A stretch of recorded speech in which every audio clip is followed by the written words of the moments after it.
The massive space station floated in the darkness between stars. It was bigger than most moons and had been the home of the Galactic Council for 3,000 years. Today, something was different. The air felt heavy with tension as hundreds of alien beings filled the great meeting hall. Commander Han Minho walked slowly through the crowd. He was tall and looked young, but his eyes showed he had seen many years. Other species lived much shorter lives than humans, so they always thought he was new to his job. They were wrong. Han Minho had been watching and learning for longer than most of their governments had existed. The reptilian creatures from the Vorthak Empire stood in one corner. Their scales were dark green and their eyes were cold like winter ice. They whispered to each other in their harsh language. Near them, the crystal beings from the Nexari collective made soft ringing sounds as they moved. Their bodies caught the light and threw rainbows on the walls. Ambassador Kim Yuna sat at the human table.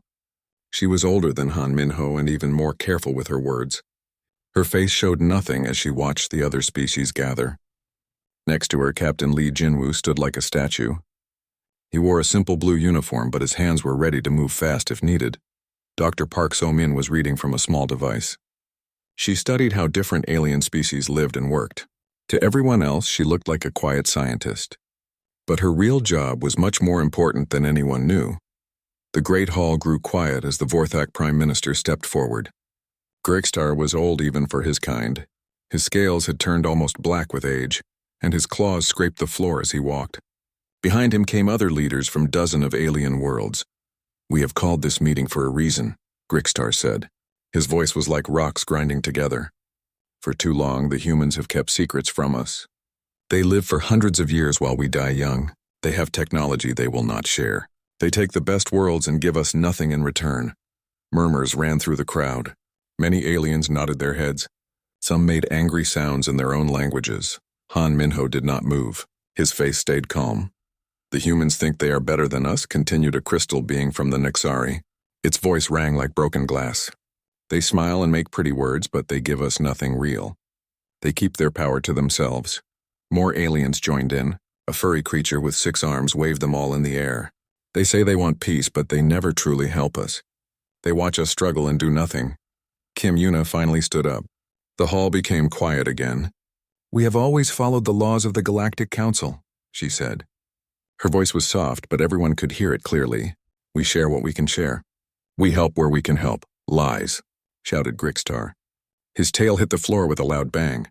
"You give us toys and keep the real treasures. You live like gods while we die like insects." Dr. Park So-min looked up from her device. She caught Han Minho's eye and nodded once.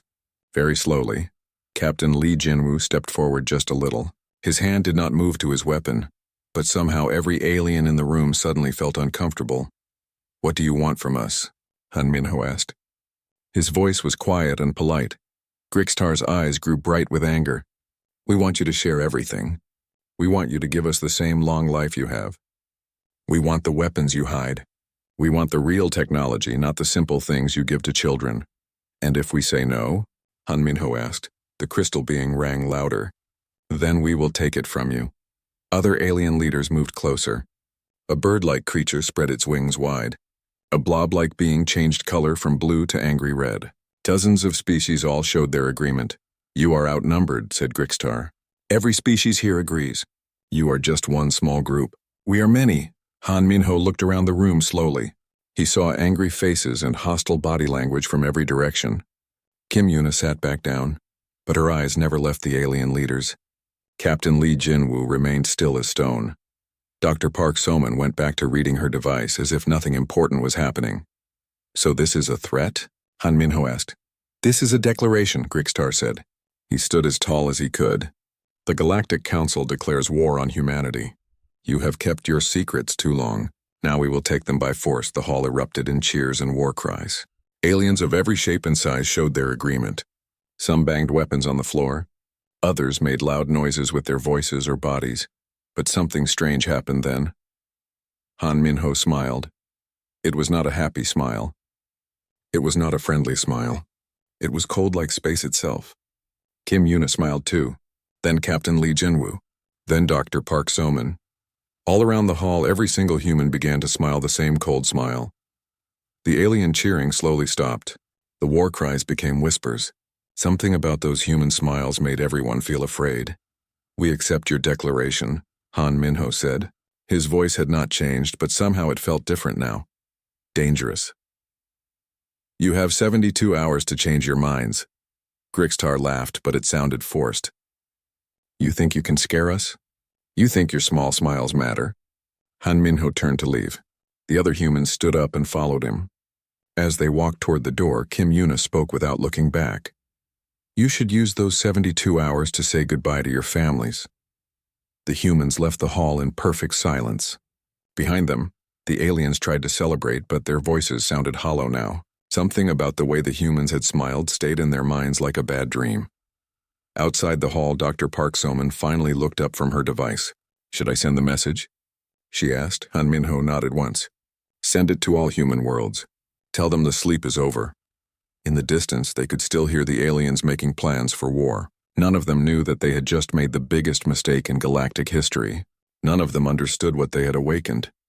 The humans walked away, still smiling their cold smiles. After 3,000 years of patience, it was finally time to show the galaxy what humanity really was. The message traveled faster than light itself. It went from the Galactic Council station to every human world in the galaxy. On hundreds of planets and thousands of cities, people stopped what they were doing and looked up at the sky. On the farming world of New Seoul, a man named Choi Dai-ho was working in his fields. He looked like any other farmer with dirt on his hands and sun on his face. When his communication device made a special sound, he stopped and listened carefully. "The sleep is over," said the voice from the device. Choi Dai-ho smiled. It was the same cold smile that Han Minho had worn in the council hall. He walked to his barn and pressed his hand against what looked like an old wooden wall. The wall opened, revealing a hidden room filled with screens and controls. "This is Admiral Choi Dai-ho," he said into a microphone. "Begin awakening protocol. All units prepare for active duty." Across the galaxy, similar scenes played out on every human world. Dr. Yang Sunwoo was teaching children about plants and flowers when her device made the special sound. The children thought she was just a kind teacher who helped flowers grow better. They did not know that her plant research had actually been developing new types of weapons for 3,000 years. "Class is over for today," she told the children gently. "Go home to your families." After the children left, Yang Sunwoo pressed a hidden button under her desk. The classroom walls moved apart, showing a laboratory filled with dangerous-looking equipment. She had been waiting for this day for a very long time. In the city of New Busan, General Nam Hyejin was sitting in a meeting about building new houses for families. She listened patiently as people talked about parks and schools and shopping centers. When the message came, she stood up calmly. "The meeting is finished," she said. "Please go home and stay with your families for the next few days." The people in the meeting looked confused, but they left. When she was alone, Nam Hyejin walked to the window and looked out at the peaceful city. Soon it would not look peaceful anymore. She pressed her hand against the glass. All across the city, buildings began to change. What looked like apartment buildings opened up to show missile launchers. Pretty parks split apart to reveal hidden bunkers. The entire city transformed in minutes from a place of peace to a fortress of war. Colonel Ko Min-jae was playing with his children in a garden when the message reached him. He hugged them tight and told them to go inside to their mother. Then he walked to a small shed behind his house. Inside the shed, he pressed a hidden switch. The floor opened up, showing an elevator that went deep underground. He rode it down for several minutes before the doors opened again. He stepped out into a huge underground base. Thousands of soldiers in black uniforms stood waiting for him. They had been training in secret for their entire lives, waiting for this moment. "Ghost Division," Ko Min-jae said. "We have work to do." All across human space, the awakening continued. Ships that had looked like simple cargo vessels revealed hidden weapons. Space stations that seemed to be for scientific research showed their true purpose as military command centers. Asteroid mining operations stopped digging for rocks and started preparing for battle. The aliens who lived near human worlds began to notice strange things. Quiet farmers suddenly moved with the precision of soldiers. Gentle teachers talked in military codes. Peaceful researchers worked with weapons instead of instruments. On the Vorthak homeworld, Grixtar was meeting with his war council. They were making plans to attack human colonies, thinking it would be easy. "The humans are soft," said one of his generals. They have forgotten how to fight. We will crush them in days. But their spies were already sending back worried reports. The human worlds were changing too fast, too completely. It was like watching sleeping dragons wake up all at once. Admiral Choi Daeho stood in his secret command center, watching reports come in from across the galaxy. His officers moved around him with perfect efficiency. These were people the aliens thought were farmers, teachers, and shopkeepers. In reality, they were some of the best military minds in galactic history. "All fleets report ready, Admiral," said Commander John Ariam. She had been pretending to run a flower shop for 50 years. Now she was preparing to command the most powerful warship ever built. "Stealth ships in position," reported Captain Ryu Tae-hyun. The aliens knew him as a poet who wrote beautiful stories. They had no idea he was the deadliest hunter in space. "Ground forces ready for deployment," said Major Seo Minji. She had been working as a children's doctor. Her real specialty was getting inside enemy ships and taking them apart from within. "Signal from High Command," announced engineer Lim Dong-hyuk. For decades, he had been helping aliens build better farms. His actual job was learning how to destroy their planets if necessary. Admiral Choi Daeho looked at the main screen. It showed every human world, every human ship, every human base. After 3,000 years of preparation, humanity was finally ready to show its true face. "Send a message to all alien governments," he ordered. "Tell them they have 60 hours to surrender. After that, we stop being polite." The message went out across the galaxy. Most aliens laughed when they received it. They thought it was a joke or a desperate bluff. But some of the older alien leaders felt afraid.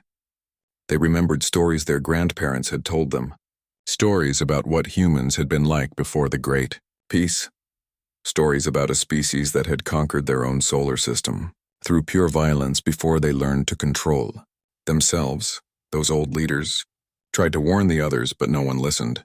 The young aliens had only known humans as peaceful farmers and teachers. They could not imagine them as anything else. They were about to learn how wrong they were. Dr. Park Samin sat in her laboratory, looking at 3,000 years of research. She knew everything about every alien species in the galaxy. She knew their weaknesses, their fears, their limitations. She knew exactly how to hurt them in ways they had never imagined.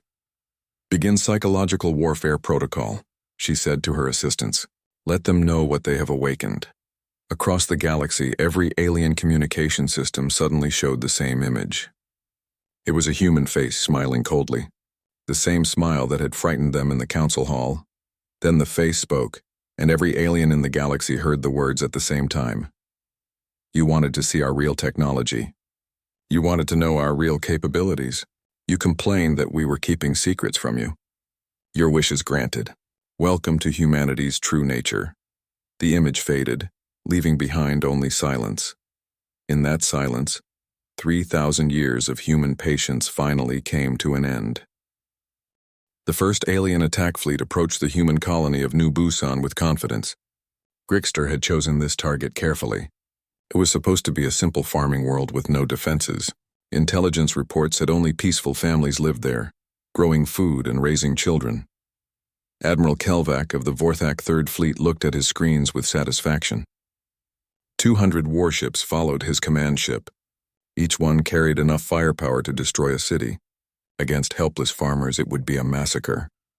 "Begin scanning for human defenses," he ordered his crew. The scanners showed nothing.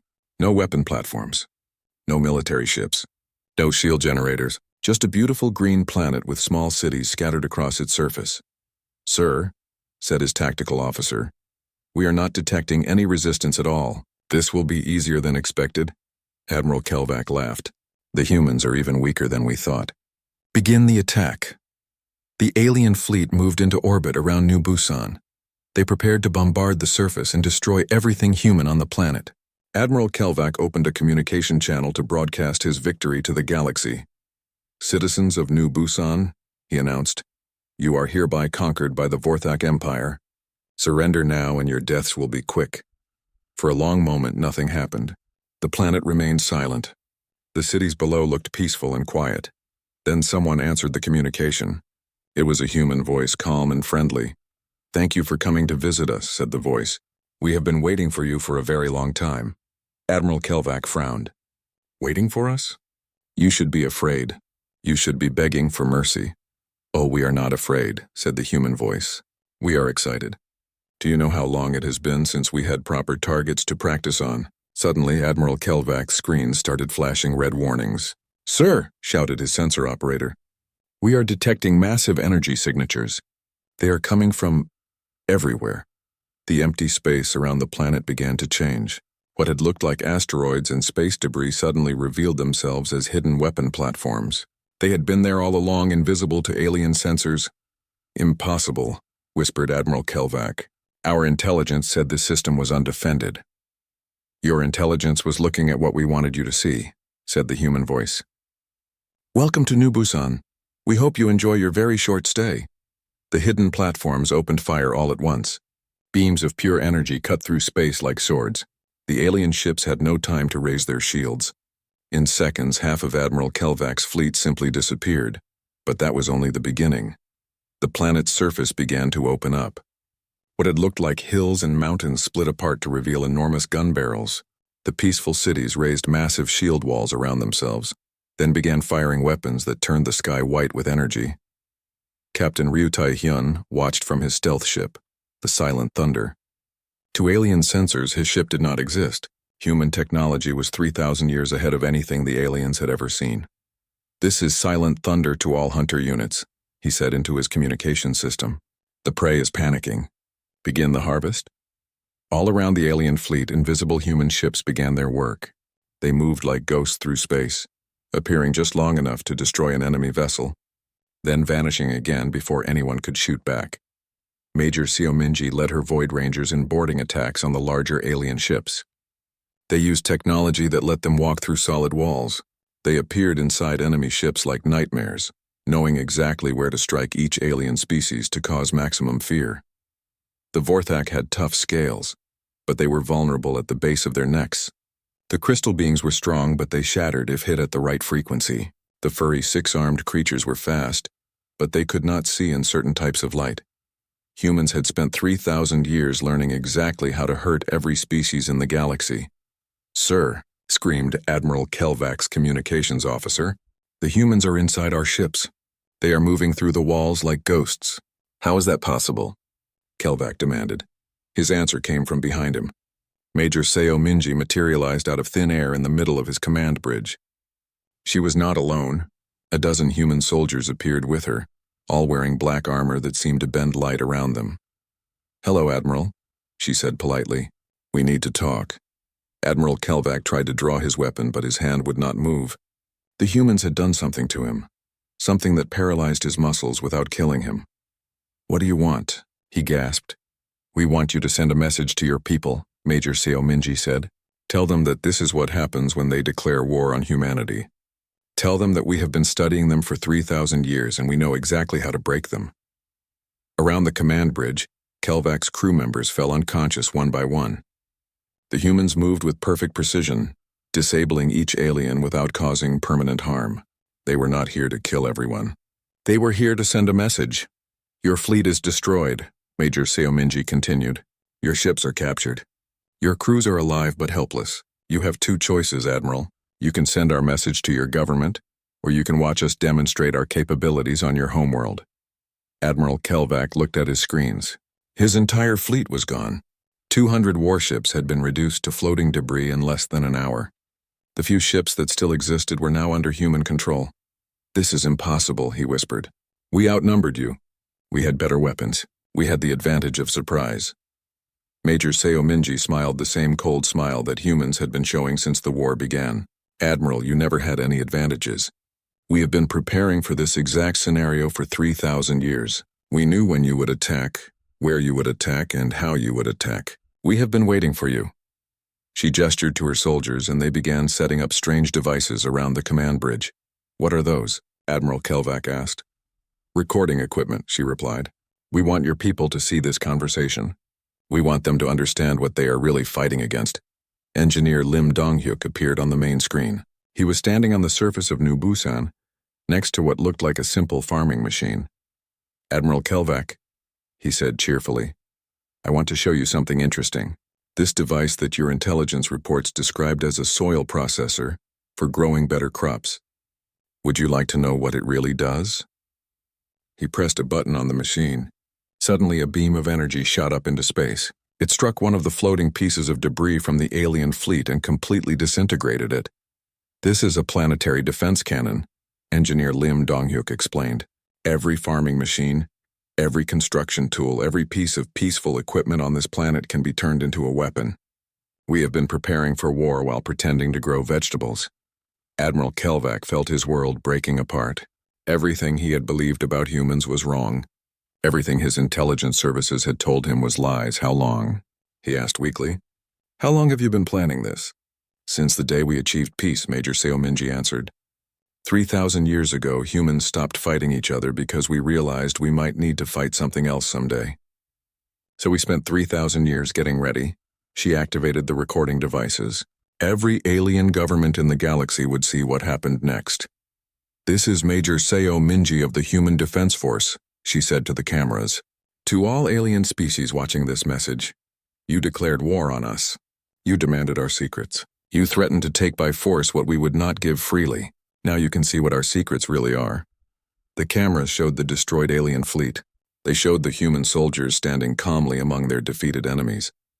They showed the transformed planet with its revealed weapons. "We gave you 3,000 years of peace," Major Seominji continued. "We could have conquered you at any time during those years, but we chose not to. We preferred to let you live your lives in safety. You have rejected our gift. Now you get to see what we are really like when we stop being polite." Admiral Kelvak was released from his paralysis. He fell to his knees, finally understanding the magnitude of his species' mistake. "Send the message, Admiral," Major Seominji said gently. "Tell your people that the hunt has begun." The message from Admiral Kelvak spread across the galaxy like wildfire. Every alien government received the recording of what had happened at New Busan. They watched their mighty fleet get destroyed in minutes. They saw their admiral begging for mercy from humans who moved like ghosts. But that was only the beginning. Dr. Bei, Wu Jin, stood in the central broadcasting station on Earth. He was old even by human standards, having lived for over 400 years. For 3 centuries, he had been the keeper of humanity's true history. Now it was time to share that history with the galaxy. "People of the galaxy," he began, speaking into cameras that would send his words to every alien world. "You think you know what humans are? You think we are farmers and teachers and peaceful scientists. Today you will learn the truth." Behind him, screens showed images from human history. But these were not the gentle stories that aliens had been told. These were the real records of what humanity had been like before the Great Peace. 3,000 years ago, humans were the most violent species in known space. Dr. Bei Wujin continued. "We conquered our entire solar system through pure warfare. We turned 8 planets into fortresses. We built weapons that could crack moons in half. The images showed massive space battles between human fleets. They showed planets being torn apart by human weapons. They showed the remains of alien species that had tried to invade human space in the early days. But then something changed," the old historian said. "We stopped fighting each other. Do you know why? It was not because we became peaceful. It was because we became so good at war that fighting among ourselves became pointless." Scientist Kim Jisoo appeared on the screen next. She had been studying alien biology for her entire life, but not for the reasons most aliens thought. "Every species in this galaxy has been studied by human scientists," she announced. "We know your genetic weaknesses. We know what diseases affect you. We know what chemicals cause you pain. We know what frequencies of sound can drive you insane." She held up a small device that looked like a medical scanner. "This device can release a virus that affects only Vorthak nervous systems. This one can produce a sound that makes Nexari crystal bodies shatter. This one can create a gas that puts the 6-armed Helkari into permanent sleep." The aliens watching the broadcast felt terror growing in their hearts. Humans had not been studying them to help them. They had been studying them to destroy them.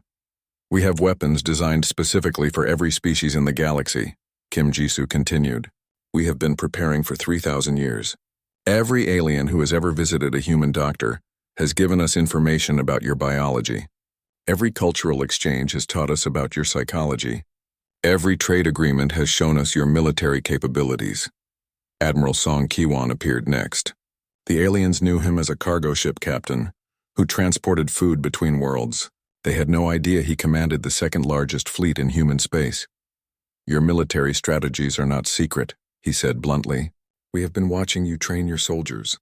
We have been studying your tactics. We have been monitoring your communications. There is not a single military base in alien space that we have not infiltrated. Images flashed on the screen showing alien military installations, but the pictures were taken from inside the bases, showing details that only spies could have gathered. Every alien military officer above the rank of lieutenant has been observed by human agents, Admiral Song Ki-wan continued.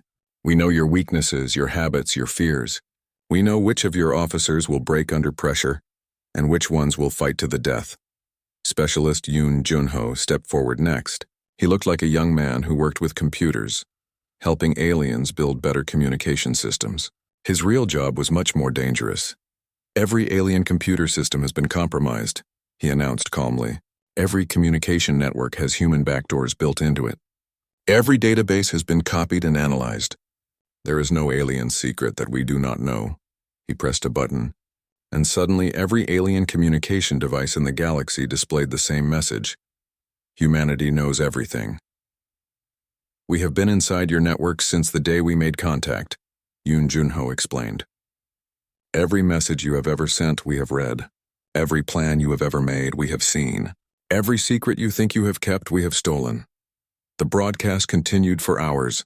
One by one, humans revealed the truth about what they had really been doing during the 3,000 years of peace. Human merchants had actually been mapping alien trade routes and economic weaknesses. Human teachers had been studying alien psychology and cultural pressure points. Human scientists had been developing weapons disguised as helpful technology. Even the peaceful farming worlds like New Busan were revealed to be massive military installations. The crops were real, but the farming equipment could be turned into weapons at a moment's notice. The farmers were real, but they were also trained soldiers. The Great Peace was not a time of human weakness, Dr. Bae Woo-jin concluded. It was the longest military preparation in galactic history. We spent 3,000 years getting ready for the day when we might face an external threat. On the Vorthek homeworld, Grigstar watched the broadcast with growing horror. His government's most secret military plans were being displayed on the screen. Plans that had been stored in the most secure computers in Vorthak space. How is this possible? He whispered to his advisors. Our systems are supposed to be impossible to hack. Sir, said his intelligence chief, we are receiving reports from across the galaxy. The humans are not just showing our secrets. They are showing everyone's secrets. Every alien government is being exposed at the same time. The crystal beings of the Nexari Collective discovered that humans knew the exact frequencies needed to shatter their bodies. The 6-armed Helkari learned that humans had developed a gas that could put their entire species to sleep.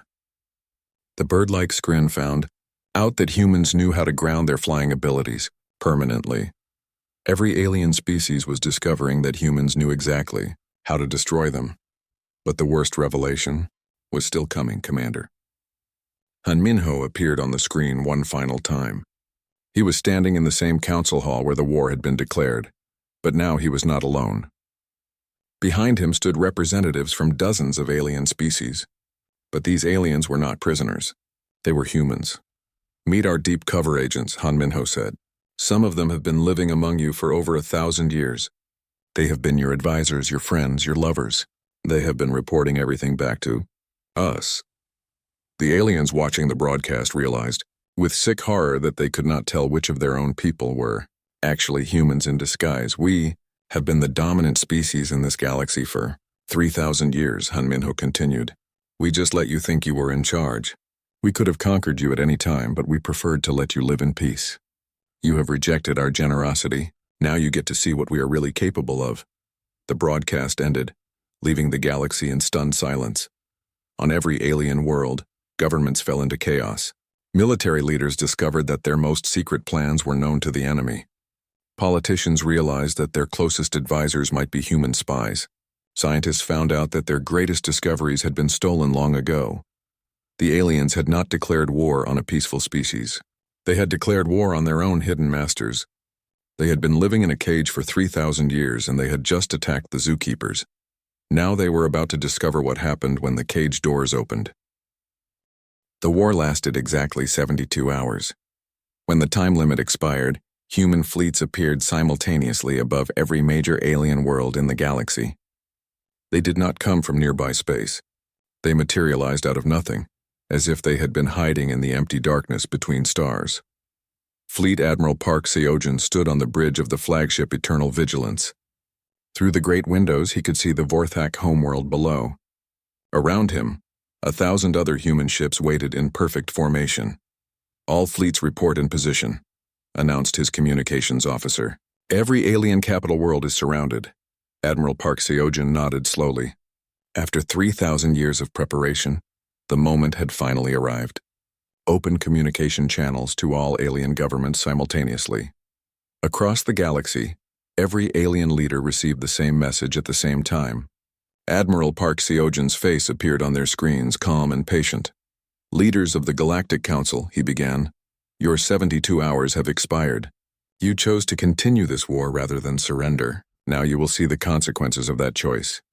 On the Vorthak homeworld, Grixtar stared at the human ships surrounding his planet.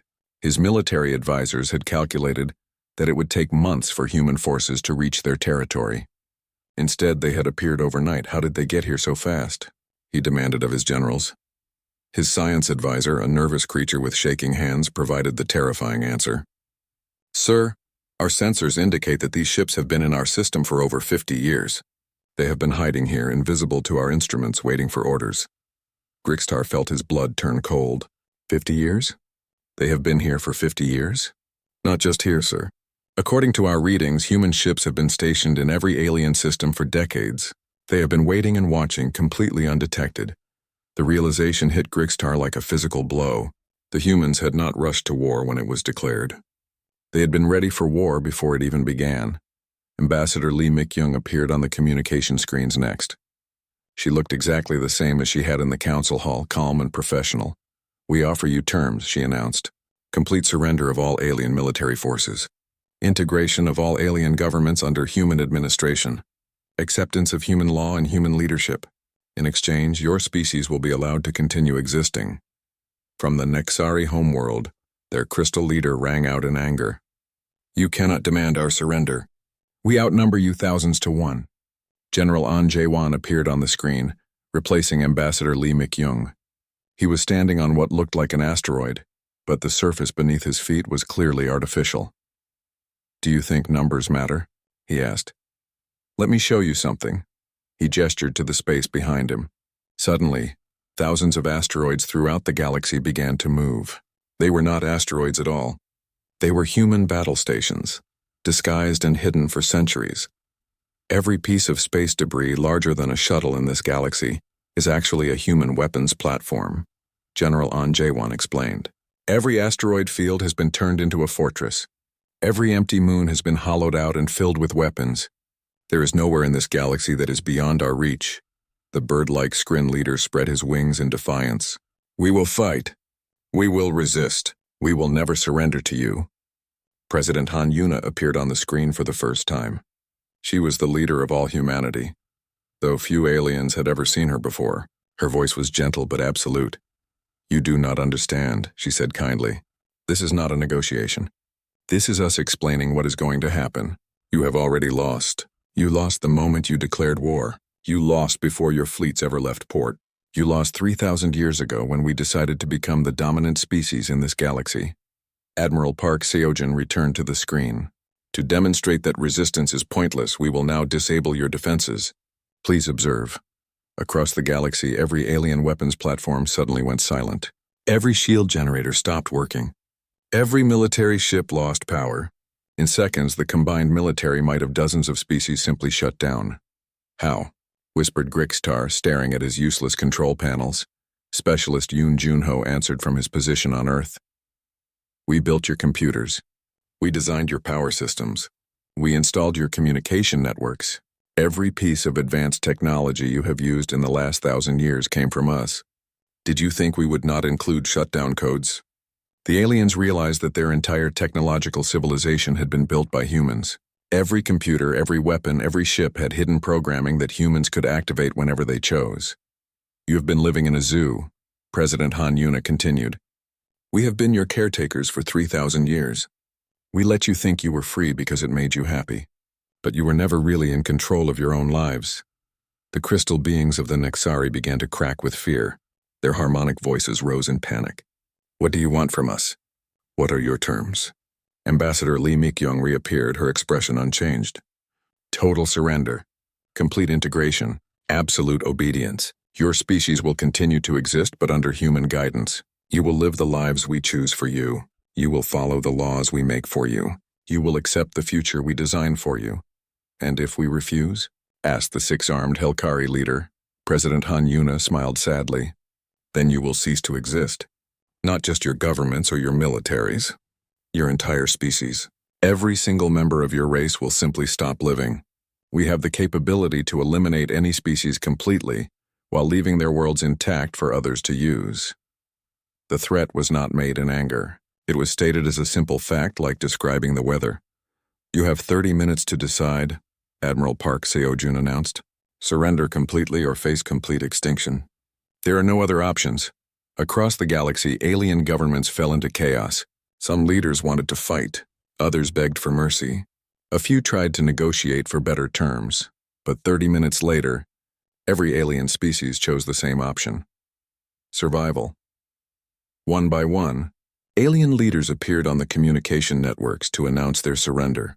The Vorthak Empire submitted first, followed quickly by the Nixari Collective.